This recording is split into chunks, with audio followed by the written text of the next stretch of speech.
ಬೆಂಗಳೂರಿನಲ್ಲಿ ಸ್ವಲ್ಪ ಯಾಮಾರಿದ್ರು ಸಾಕು ಕಳ್ಳರು ತಮ್ಮ ಕೈ ಚಳಕವನ್ನ ತೋರಿಸ್ತಾರೆ. ಹೀಗೆ ಒಬ್ರು ಕಾರನ್ನ ಪಾರ್ಕ್ ಮಾಡಿ ವಾಕಿಂಗ್ಗೆ ಹೋಗಿ ಬರುವಷ್ಟರಲ್ಲಿ 25 ಲಕ್ಷ ರೂಪಾಯಿ ಬೆಲೆ ಬಾಳುವಂತಹ ದುಬಾರಿ ವಸ್ತುಗಳನ್ನ ಕಳ್ಳತನ ಮಾಡಲಾಗಿತ್ತು.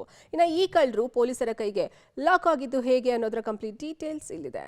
ನಟಿ ರುಕ್ಮಿಣಿ ಬೆಲೆ ಬಾಳುವ ವಸ್ತು ಕದ್ದಿದ್ದ ವ್ಯಕ್ತಿ ಅರೆಸ್ಟ್. ವಾಕಿಂಗ್ ಹೋದಾಗ ಕಾರ್ನಲ್ಲಿದ್ದ ವಸ್ತುಗಳು ಕಳ್ಳತನ ಮಾಡಿ ಮನೆ ಸೇರುವಷ್ಟರಲ್ಲೇ ಆರೋಪಿಗಳು ಲಾಕ್. ಆರೋಪಿಯಿಂದ 25 ಲಕ್ಷ ರೂಪಾಯಿ ವಸ್ತುಗಳ ರಿಕವರಿ. ಖ್ಯಾತ ಕೊರಿಯೋಗ್ರಾಫರ್ ಅಂಡ್ ಡ್ಯಾನ್ಸರ್ ನಟಿ ರುಕ್ಮಿಣಿ ವಿಜಯ್ ಕುಮಾರ್ಗೆ ಸೇರಿದ್ದ ಬ್ಯಾಗ್ ಕದ್ದಿದ್ದ ಕಳ್ಳನನ್ನ ಕಬ್ಬನ್ ಪಾರ್ಕ್ ಪೊಲೀಸರು ಅರೆಸ್ಟ್ ಮಾಡಿದ್ದಾರೆ. ಕಳ್ಳತನ ಮಾಡಿ ಮನೆಗೆ ತಲುಪುವಷ್ಟರಲ್ಲಿ ಕಬ್ಬನ್ ಪಾರ್ಕ್ ಪೊಲೀಸರು ಆರೋಪಿಯನ್ನ ಬಂಧಿಸಿದ್ದಾರೆ. ಮೊಹಮ್ಮದ್ ಮಸ್ತಾನ್ ಎಂಬ ವ್ಯಕ್ತಿಯನ್ನ ಮಹಾಲಕ್ಷ್ಮಿ ಲೇಔಟ್ನಲ್ಲಿ ಬಂಧಿಸಿದ್ದು, ಕದ್ದ ಬೆಲೆ ಬಾಳುವ ವಸ್ತುಗಳನ್ನ ರಿಕವರಿ ಮಾಡಲಾಗಿದೆ.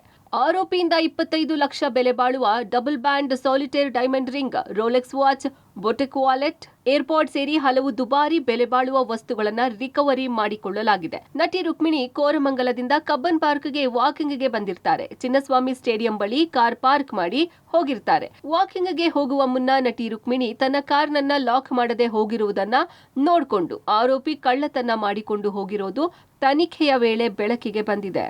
ಕಾರಿನ ಡಿಕ್ಕಿಯಲ್ಲಿ ಇಟ್ಟಿರ್ತಕ್ಕಂಥ ಬೆಲೆ ಬಾಳುವ ವಸ್ತುಗಳಿರುವ ಬ್ಯಾಗನ್ನು ಕಳ್ಳತನ ಮಾಡಿರ್ತಕ್ಕಂಥವರು ವ್ಯಕ್ತಿಯನ್ನು ಬಂಧಿಸಿ ಆತನಿಂದ ಸುಮಾರು 22.5 ಲಕ್ಷ ಬೆಲೆ ಬಾಳ್ತಕ್ಕಂಥ ವಸ್ತುಗಳನ್ನು ವಶಪಡಿಸಿಕೊಂಡಿದ್ದಾರೆ. ಅವರು ಕೋರಮಂಗಲದಿಂದ ಕಬ್ಬನ್ ಪಾರ್ಕ್ಗೆ ವಾಕ್ ಮಾಡುವ ಸಲುವಾಗಿ ಕಾರಲ್ಲಿ ಬಂದು ಅಲ್ಲಿ ಕ್ವೀನ್ಸ್ ರಸ್ತೆ ಬಸ್ ನಿಲ್ದಾಣದ ಹತ್ತಿರ ಪಾರ್ಕ್ ಒಳಗಡೆ ವಾಕಿಂಗ್ ಅಂತ ಹೋಗಿರ್ತಾರೆ. ಬಟ್ ಕಾರ್ನಲ್ಲೇ ಈ ಬೆಲೆ ಬಾಳ್ತಕ್ಕಂತಹ ಬ್ಯಾಗನ್ನು ಇಟ್ಟಿರ್ತಕ್ಕಂಥದ್ದು. ಪ್ರಕರಣದ ತನಿಖೆಯನ್ನು ಕೈಗೊಂಡಂತಹ ಪೊಲೀಸರು ಕೂಲಂಕುಷವಾಗಿ ಪರಿಶೀಲನೆಯನ್ನು ಕೈಗೊಂಡು CCTV ಕ್ಯಾಮೆರಾಗಳನ್ನು ಪರಿಶೀಲಿಸಿ ಮಹಾಲಕ್ಷ್ಮಿ ಲೇಔಟ್ನ ಗಣೇಶ ಬ್ಲಾಕ್ ಹತ್ತಿರ ಓರ್ವ ವ್ಯಕ್ತಿಯನ್ನು ಬಂಧಿಸಿದ್ದಾರೆ.